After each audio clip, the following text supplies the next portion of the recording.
Welcome viewers to Tech Behemoth. Today we're going to be just exploring a little bit of the sound options that you can do on Windows. Just go to the Start menu and then go up to Control Panel. Click that there. One click will do. And then you'll come to this window and just go down to Hardware and Sound. This is the Control Panel setting for the view. Now you'll find in the third one down, or at least in my computer, there's the sounds. You got a couple different options. We're going to go to the volume mixer. Now the nice thing about this is you can actually have, for every program that uses sounds on your system, it has an actual slider for each program. And there is the mute button underneath. And of course at the very left you have your basically it's the overall slider, and you can mute all of it at once with one button.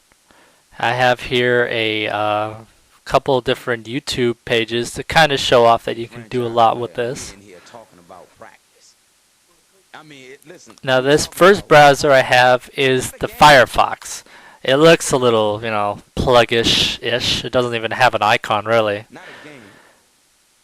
Not the game that I go out there and... Clicking that button will mute and unmute the sound, and you can slider the sound.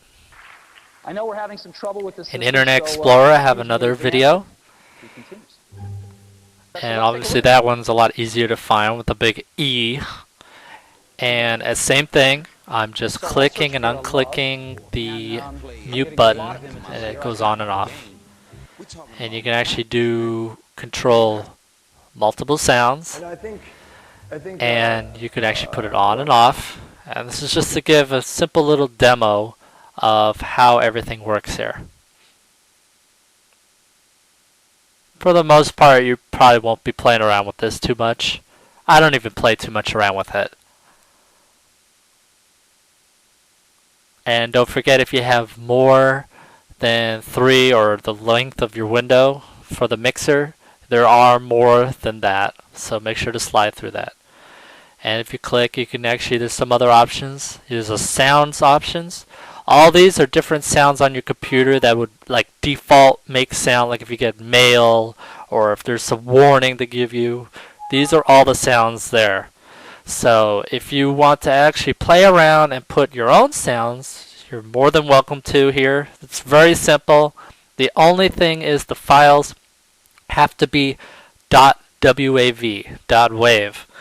Windows doesn't take any of these other, compressed files of any types, at least as far as I know. So make sure it's a .wav file. And there are programs to convert. And it's quite simple.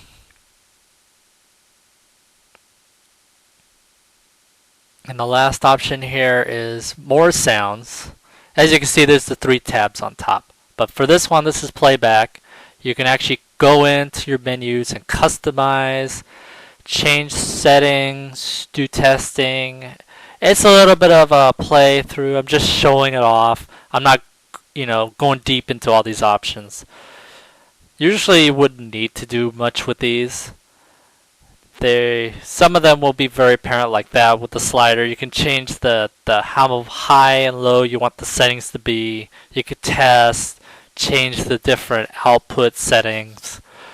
Simple stuff. Play around with it if you want. It's it's nothing too big. It should be pretty much good to go. Make sure there's config and advanced at the bottom of the sounds tab window, and make sure that there's multiple tabs on top to click through.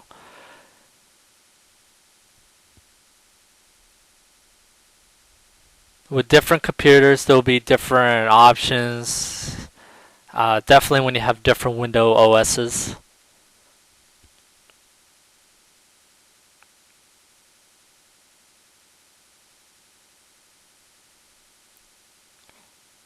Again, nothing too specific. There's the playback, and then there's the recording. As you probably saw, the recording didn't have anything spiking as I talked, because I'm doing commentaries post-production, so There would be a third option in my case because I use a USB mic, and that would come up another recording option. So it depends if you have anything plugged in or not. You'll get more options.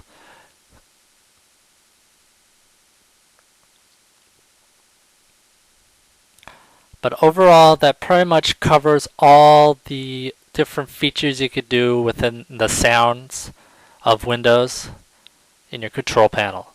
Also, as a bit of a shortcut, if you go to the bottom right, you actually have, if you right click, you have different options to click that will get you right to it as well. You can click for the actual sounds, the playback, recording, and you can even open the volume mixer. It's all right down there. You can actually see the volume, the master volume level on the screen. But other than that, that covers for everything for making sounds work and doing little options on Windows, and I hope you enjoy the show.